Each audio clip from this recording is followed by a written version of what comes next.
It was not him actually doing that to the club. It was actually the strike of the golf ball to the face that caused the face to twist.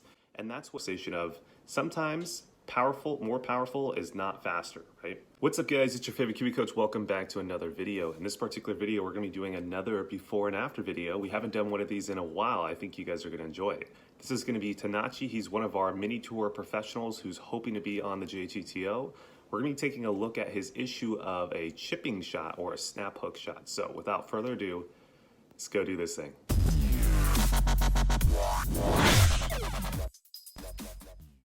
So like I said in the intro, Tanachi here was struggling with the chipping shot or kind of that snap hook off to the left. Now, in Tanachi's mind, what he thought he was doing, he thought that he was actually flipping or kind of churning the toe of the golf club over quite drastically, and he thought that that was what was causing his hook. Now, this can be really misleading because the way that Tanachi was hitting this snap hook, yes, the face was twisting quite drastically. However, it was not him actually doing that to the club. It was actually the strike of the golf ball to the face that caused the face to twist, and that's what he was feeling in his hands.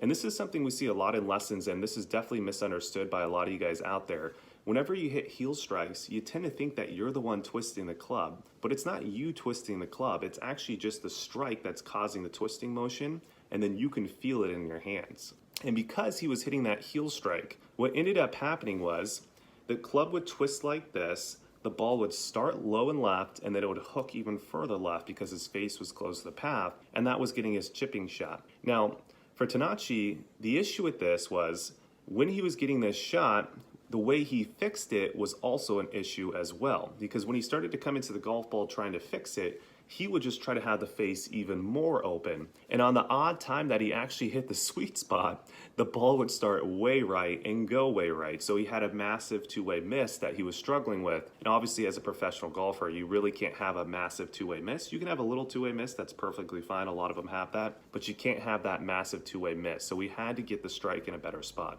Okay, so moving into swing mechanics that we changed to kind of get rid of this. So I want to take a look at the before swing, and I want you guys to really look at the right knee. And this is something that I feel like a lot of you guys do, especially when you guys out there that's hitting it off the heel quite consistently. This is probably what you're going to see in your golf swing. So as Tanachi starts to come down here, I want you to see how quickly the right knee starts to move towards the golf ball. It's moving very, very close to the golf ball very, very quickly.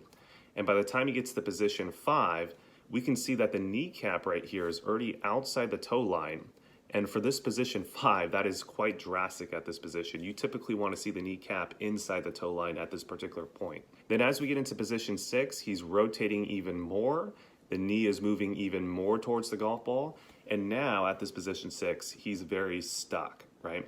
So from here, what's going to happen, because his hands don't really have room to kind of go off to the left and kind of follow the arc of the swing, they're going to have to move a little bit more out towards the golf ball. And when they move out towards the golf ball, as you can see, the entry starts to get a little bit more from the left part, or the right part of the golf ball. And then the hosel, or the heel, is aligned to the golf ball, just like it was in this particular swing. And hence, he was getting that chipping shot.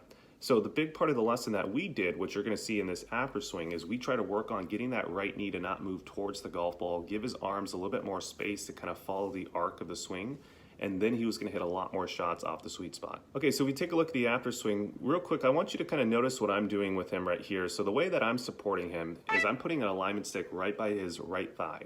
Now what this is encouraging him to do is to not move that leg towards the golf ball. Now at first, for the first like 3 to 4 swings when we did this, Tanachi was nailing that stick, right? Because he really had the urge to move his knee towards the golf ball, and it really felt powerful for him.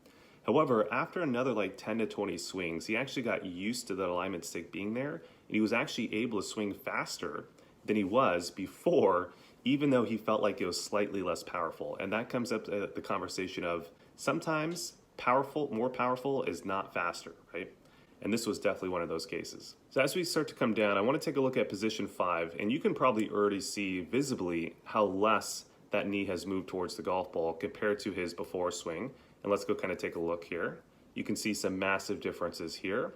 Now, one of the telltale signs that you're doing this correctly is you're going to be able to see a little bit of your left thigh at position 5. That's a good sign right there. Also, if we take a look at the kneecap now, the kneecap is well inside the toe line, and it's not outside the toe line like he was before. As we get into position 6, again, remember that before he was rotating even more and that knee was moving towards the golf ball even more.